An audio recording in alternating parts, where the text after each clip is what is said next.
Hey, everybody, welcome back to the Shoe and Show. Thank you so much for joining us. Obviously, the footwear industry and many industries are in whirlwind right now for a number of reasons. It's not just the T word, the tariff word.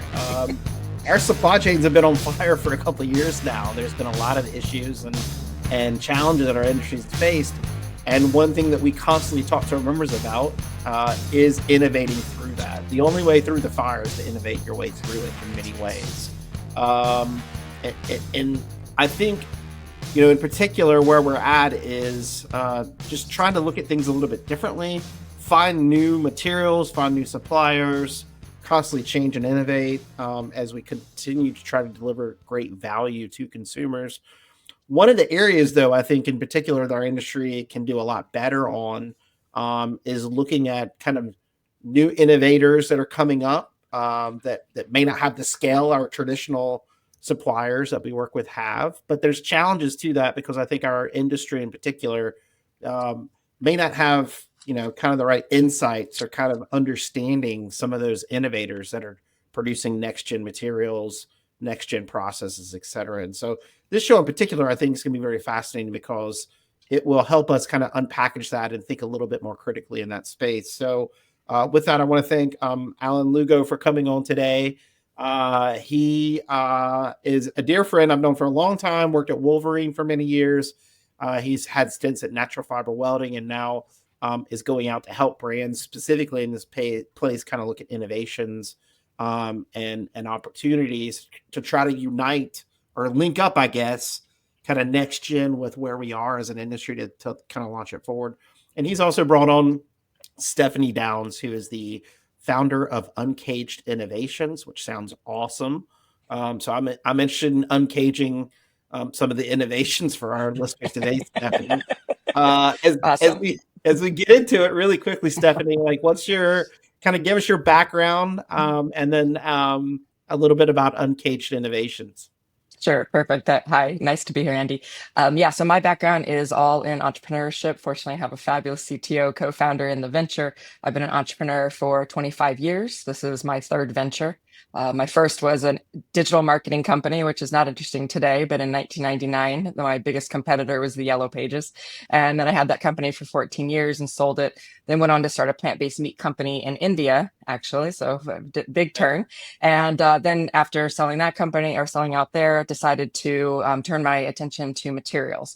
And the reason that I wanted to do that is I'm vegan. I've been watching the space for many years as far as different innovations that were being developed, lab grown, myceliums and things, and just felt that there was still a lot, there was a growing demand for these innovations, but there was a lot of challenges in the space as far as scaling, performance, price, and wanted to throw my hat in the ring and see if we could come up with an innovation. So connected with a brilliant scientist, and we've developed a material that I'm happy to show, which is made of grain proteins. So we use different types of components from wheat, soy, corn to make the backbone. We fuse in other things such as flower extracts to give it fragrance, mineral pigments for coloring. So completely bio-based, and we're working a lot of big brands out there.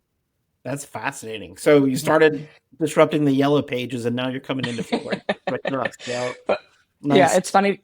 It's funny to think back because people used to, at 1999, I'd have companies who would say to me, well, we'll try this, but just so you know, we will never stop using the Yellow Pages. And it's never going to be replaced by this thing called the internet, or Oh my God. and now we'll be in meetings with brands who will say, well, we want to do this, but just so you know, we'll always use leather. And it just really takes me back to 20, Oh, 25 years ago. Alan, as you hear her talk about her experience and then what she's doing now with materials from your background, like what are things that stand out for her journey, and then how, in particular, this material she's talking about, how that kind of folds into our industry, like how we understand these new materials and how we apply those materials. Yeah, Andy. I mean, thanks for allowing us to be on. And right now is a very interesting time in this industry and many industries. But I think what I find most interesting about the material space is one layer, right, of what Stephanie said. I'm most people who know me know I'm not a vegan, but I am also very critical of the leather industry. I want to see that get better. I want to see much more improvements on the animal side there, regenerative agriculture, things like that. And then at the same time, we know this issue of the alternative to leather up until now had just been like basically toxic plastic stuff, right? So that's why I'm very interested there. But Stephanie is one of the startup founders that I've been engaging with recently. And what I think is so interesting about her background is like she's done it before, right? When you talk to most startup founders, it's usually somebody doing something for the first time. And it's maybe like their first or only passion or something like that, right? So I think Stephanie was really interesting because she's done it before a couple times, and now she's coming into this sort of fashion footwear industry with a material that, like she said, like people kind of have assumptions, and there's the status quo. But also within the industry, people want to make those changes. The brands want to do some of the right things, but everything has to come together, right? And that's what I'm enjoying with my business right now is living in this sort of soup of investors, supply chain, brand, startups, and I don't know, there might be another one, but really it's like connecting dots there. And sometimes there's a gap, and I'm trying to sort of like be the glue in this space to some extent with So what's the gap? What are we getting wrong? What are shoe companies getting wrong when they talk to innovators or talk to startups? Like what's the missing value proposition that brands just aren't connecting with? That's a deep question. We could basically have fill the next 20 minutes just answering that question. But I mean, I think that's a little bit of what we came to talk about today. I think one of the things I would say is sort of like understanding, high level what it's like working with a startup. I'll say a few things, then Stephanie can definitely fill in as well. So I think for the most part, and this is a world that I lived in for very long, and I had to sort of unlearn what I had learned, right? What I tried to be so good at. Now I have to start to unlearn some of that is like, usually the relationships with footwear brands and people who have materials, I'll call it, because sometimes it's a supplier, sometimes it's something else, is the person with the material is just trying to get business. They're just trying to earn, but they're just trying to sell something to that brand badly. And the brand is sort of trying to solve some sort of a problem, product problem, consumer problem, whatever. The thing that's really interesting about with these material startups is it almost changes the paradigm where these material startups, for the most part, sometimes are kind of solving a problem that is, and I don't want to offend anybody in this realm, but that's more meaningful and impactful than the one the brand is solving, right? And the brand has a little bit of vested interest in that, but they're not quite sure, like we aren't quite sure yet how much of an interest they actually do have in solving, using animal products or solving a carbon issue or solving a toxicity issue. And so I think the fundamental understanding of that's a different type of relationship. And that startup is trying to get some business, but it's kind of a different calculus of how much they're trying to solve a problem, how much they're trying to learn. They might be trying to raise investment dollars.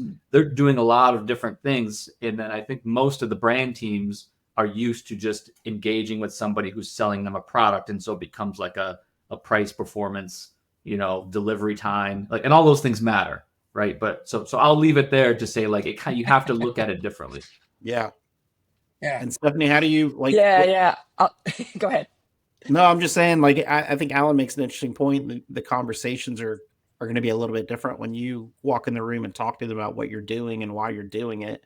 So from your perspective, when you're trying to deliver value to brands, what are the conversations like? What are you looking for? How do you find the right partner? Who's your ideal champion that you're really trying to connect with, Yeah, no, it's been interesting. We've been engaging with brands now for a couple of years, even when we were just at lab scale with small pieces, and we learned some funny things that when we would try and explain to people what R&D was, that just went to them. R&D was just changing a color and a texture, not.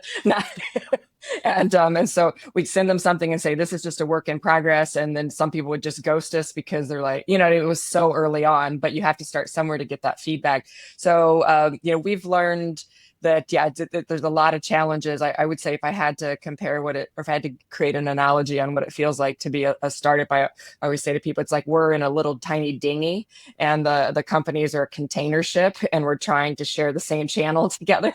And, there's so many ways that we can get crushed and flipped over. And so, I think that for us, the best partners are the ones who do understand the R&D aspect and this journey that we have to go on, because they're so used to having their tanneries or their mills come in and say, here's the colors for this season, here's this thing they're already, or they can also ask them, hey, can you try 100 different colors for us? And the tannery does it for free. And you know what I mean? There's a lot of different things that we plug in a different way, which is one of the reasons I've been encouraging Alan, like, start a consultancy to, help bridge this gap, to explain to them like what it's like to be a startup, and then explain to us, like, okay, they have different seasons that they're dealing with. So I think one that really understands R&D is really helpful.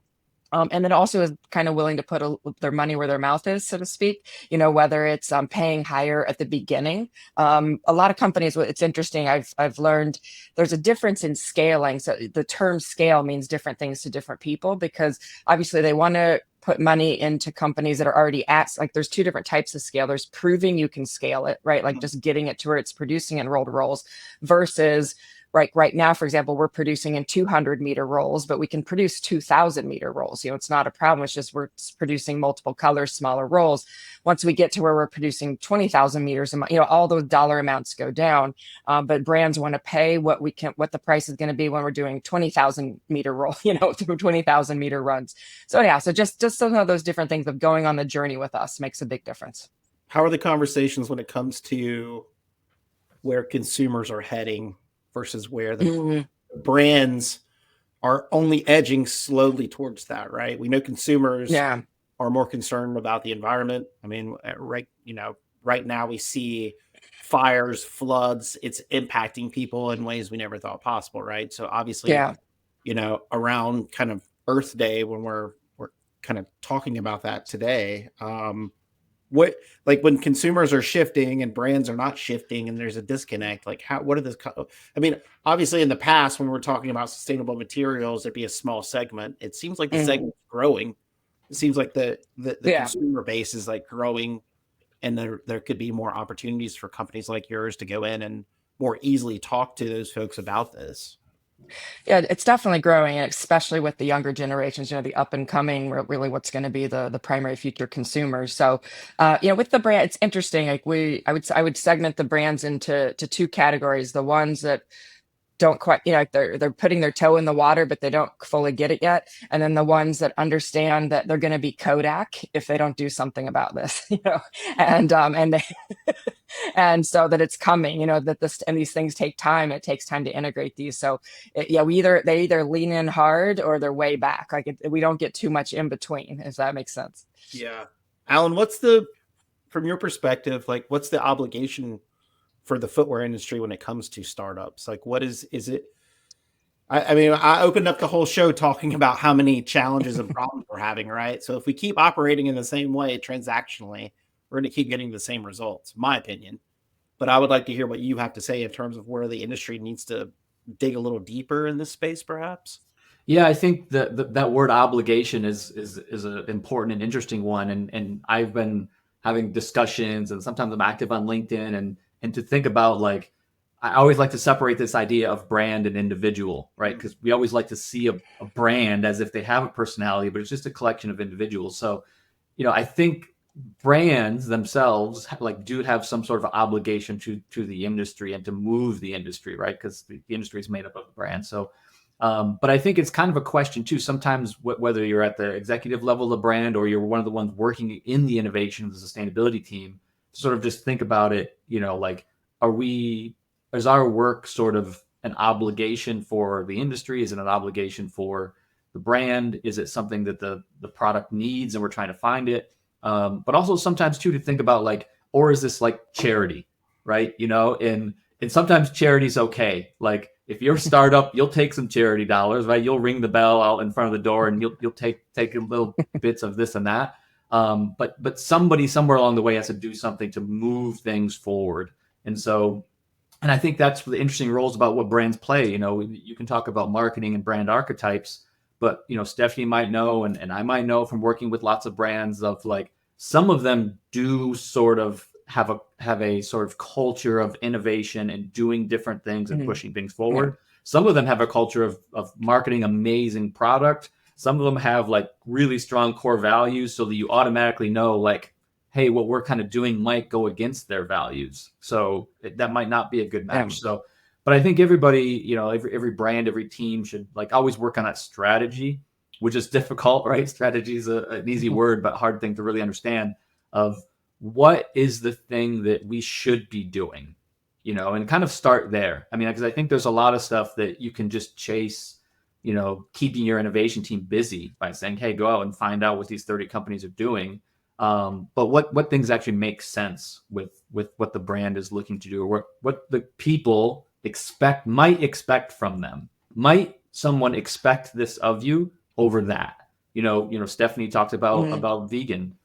There's some brands that they might expect them to have something there or do something there, and then there's some brands that like most of their consumers probably don't, right? And so what's driving it? Maybe it isn't the veganism, but there's a lot of benefits, environmental benefits that come along with veganism, that support many other causes, carbon reduction, renewable resources, you know, all these kinds of things. So Yeah. What about Stephanie? Yeah, Stephanie, what is your opinion on that too? I want to bring you into that.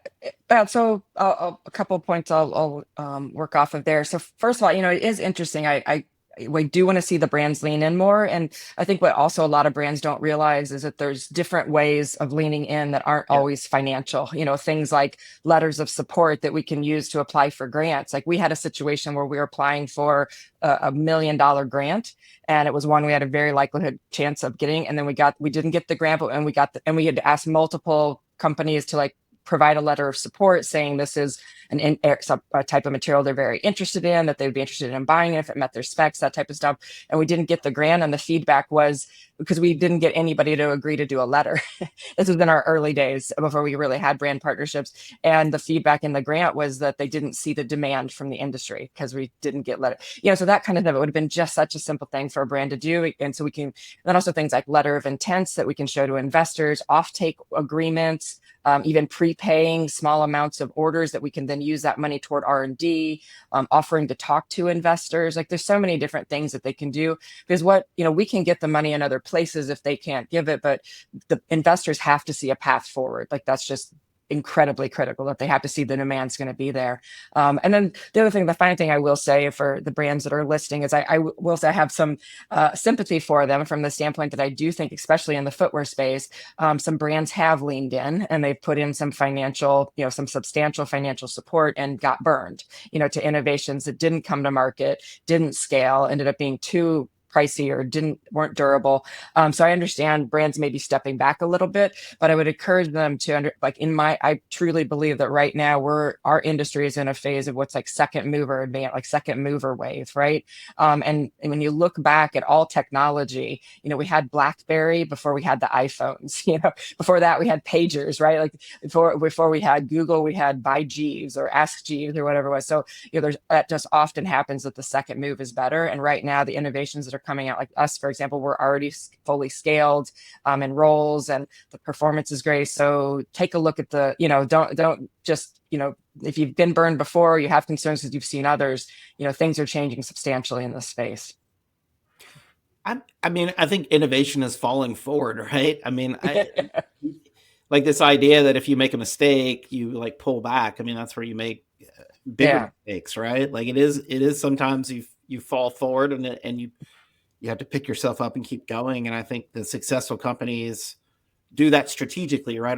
A friend of mine, Scott Labby, who is now at Keen, who worked at Wolverine for many years, was talking about failing fast and cheap, right? Yeah. Like that's the mentality that a successful company can think about, of saying like, okay, like to your point, like, well, you're not at the scale we have yet, but we want to get you there because we believe in what you're doing. So we'll sign letters for grants, letters of intent, like maybe we'll do some sampling with you here and there and help with that. So there's obvious ways to work without, kind of being squeamish around being like, well, I'm not sure we'll buy. It's like, okay, like you don't need to buy all the roles. We're just asking you to sit down with us, have a conversation, see where we fit in. And then let's talk about strategy about how we support your business and how you support our business. And I think, that's, I guess, the whole episode today is kind of like leaning into that for brands to think a little bit more strategically about startups, that you need to have more conversations with startups, not less.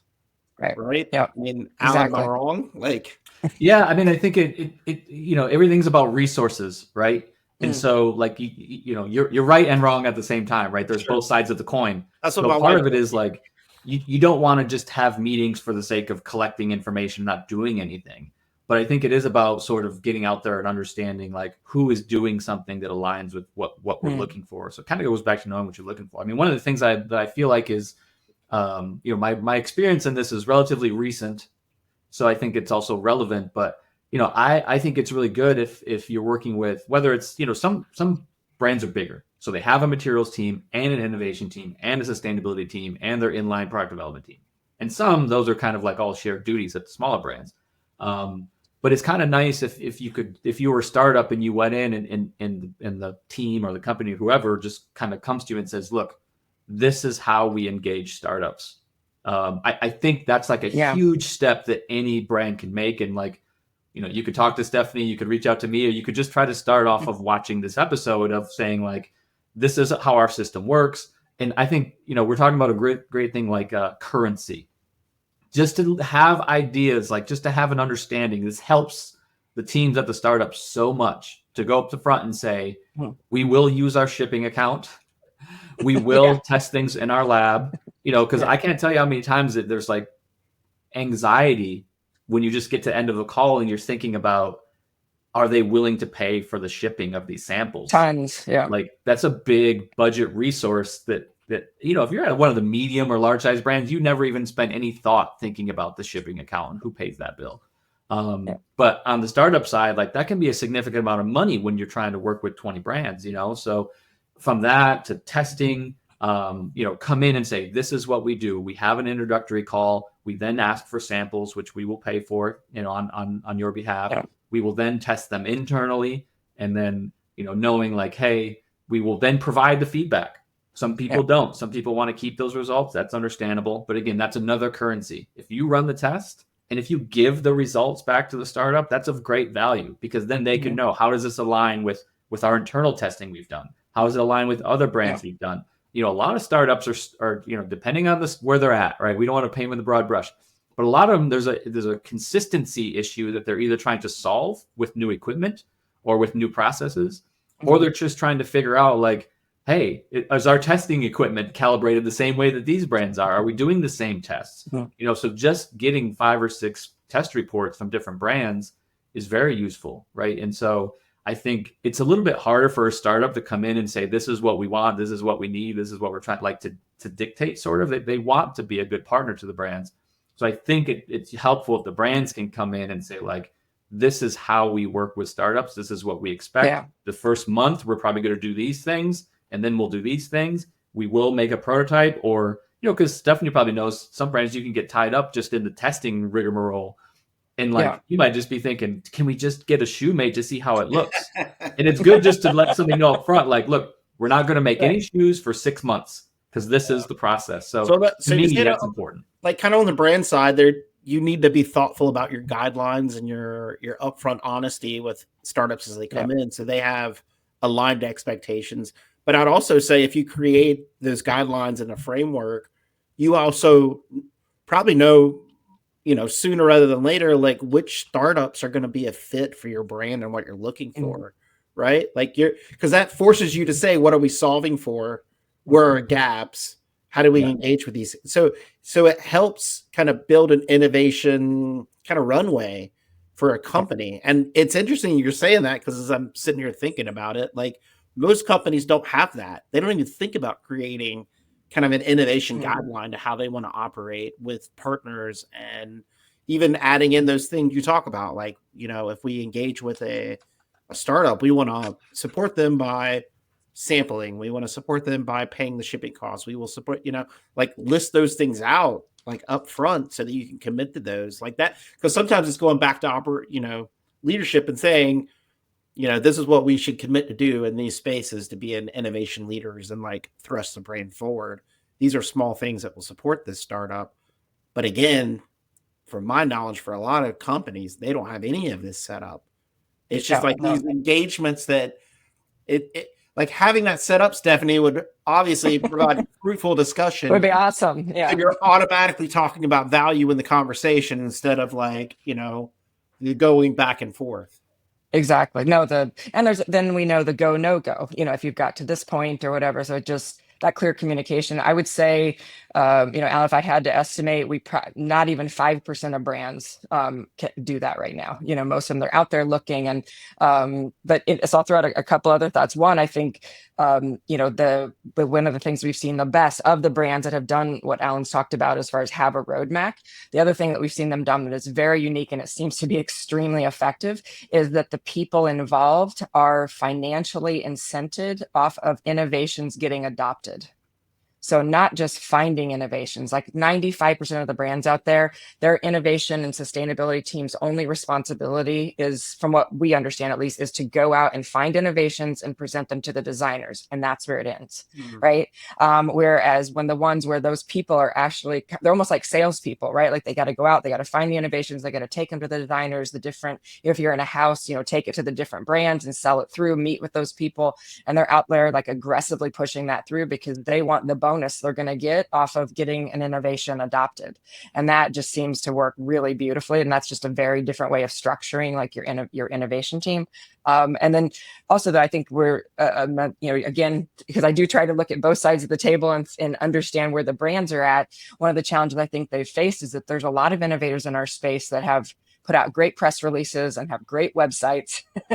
but when the brand does calls with them, they sign NDAs and then the people send the material and it's like, it falls apart, like that kind of stuff. And somebody like an Alan in that type of a resource can also help brands, I think, waste less time, because I do think they have to waste a lot of time looking at all the innovators and trying to figure out which ones are really scaled, which ones can meet the performance, which can, and so I think that, there's challenges on both sides, but I love that we're having this conversation, even to begin to talk about how do we work together smarter, because these things are not getting adopted fast enough, and that's going to kill off the innovations. Alanandres. Is that right? Is that the alanandres? That's my company, my LLC. It just rolls off the tongue. It just you got to get used to rolling it off the tongue. There's a lot of A's in that word. Alan, how do brands contact you to learn more about what you're doing and how you can support them? Yeah. I mean, so I don't have like a formal website, but I do. But I'm very active on LinkedIn. Some people know me for that. They know me for I call it drawing lines in the sand. Where if you read my comments and my post, you're going to know if I have a mindset that aligns with what you're trying to do or not pretty quickly, I think. But yeah, email Lugo, ALUGO @alanandres.com. But yeah, LinkedIn or if you're in the footwear industry, you're probably only 1 degree of separation of somebody who I know. So, but yeah, definitely reaching out, and then obviously you'll see me at FDRA sustainability events sometimes and things like that. So I try to be active and around, but travel budget gets tight sometimes, right? And Stephanie, for Uncaged Innovations, how can folks contact you to learn more? I mean, both in terms of the materials, but also if they want to further this conversation, let's say a company is like, actually really interested in developing guidelines that help us better engage with startups. Perfect. Yeah, we'd be happy to engage in that. So uncagedinnovations.com, so innovationsplural.com is our website. We're also active on Instagram and LinkedIn. And then if they want to reach out to me personally, it's Stephanie, my full first name, at uncagedinnovations.com. Awesome. Well, I appreciate you guys coming on, because I think this is a space where we haven't had a conversation like this in the past around like engaging startups, right? We talk to startups about what they're doing and what they can produce, but this is really fascinating in terms of like how brands think about structuring engagement much more fluid. Because at this point in time, to Alan's point, like I'm half right and half wrong, so that's nice. We can pull that clip out, Christy, and run that out or run that like nonstop on LinkedIn. But I think it is like where we're at a crossroads of an industry on product, but it's also in terms of our operations, right? We need to operate much more efficiently, fluidly, engage more honestly, find new solutions and innovations. And the only way to do that, I think, is to kind of create more of a framework about how we operate internally. And this is a space where footwear companies haven't done a great job broadly. Like I can name off several. We all know that have a system in place, and they're, and it shows up in the market, and they know how to do that. But for the most part, even if you're a wholesaler, developing like specific guidelines and being thoughtful about that. Even I'll even say this, like assigning an innovation title to someone at a company that is the point to engage with for these things, right? Like most people don't have that either. And I'm not trying to add more work on people's plates or give titles away, but it does create structure to help your company find innovation, and it provides structure to those innovators on how they want to engage so you can find that exact right fit. Now, Alan, do I have that half right or whole right? You tell me. Yeah, no, it's just tough to say. I mean, I think the innovation thing is so tricky, right? Because the moment you try to structure it and put labels on and say this is how you do it, it's very easy to then say, well, that's going to hamper the innovation. But everybody's got to find the way, and you want to try to not waste time, right? And so it's like innovation should be like a flowing river, right? It's not a swimming pool. Like it's got to keep moving. It can't sit around and think too much if that's what you're really trying to do. So it's more like creating a guide instead of a standard, right? Standard is like a rigid way to work, but a guide is like a framework for where you can know what to do, know when to react, know this you can like keep moving forward or jump off, right? You know? So Stephanie, I think the answer was Alan basically said I was right. That's what I'm gonna might as well know. And I think you're also right. The only thing I would add is I think a lot of this has to come from the top, or at least somewhere near the top. Because if it's coming from lower levels, it has a much harder time. But if it's an initiative, set in stone from the top that they want this to happen, we see it move much faster. It is interesting because some of the best innovative companies have a person who has the title and they report to the CEO. Right. Yeah. So it just depends on how you want to structure your company, but like having directness to the CFO or CEO to make, real-time decisions on investments. And obviously you need a person that you trust to do that and that understands your business and all that. But again, it's creating those opportunities and spaces and structures in the company to move much quicker than we've been moving in particular. So, all right. We could keep going on this, but we'll have multiple episodes. It's a good start. It's a good start to the conversation. And again, we haven't had this before. So Alan, I want to thank you for helping set this up. And Stephanie, thanks for coming on. And I know you got some great people on your board that's working with you. Working Footwear. Yep. Or work. And I think that's the other big thing too, from a startup side, is having that kind of buy-in from industry professionals feeding their expertise in. And so it creates a difference, I think, for startups when we are like, oh, I know that person. Okay. Like that makes a lot more sense. Okay. Like let's definitely engage. So, so good. So we look forward to following your journey. And Alan, I'm sure I'll see you soon, either on a Zoom call or in I'm always around. So folks, again, this is Shoe and Show. Thank you for listening. We cover the ins and outs of all things footwear. From design, supply chain, materials, all the way to the cash register. And we appreciate you listening. Shoeandshow.com has our full catalog of all the episodes.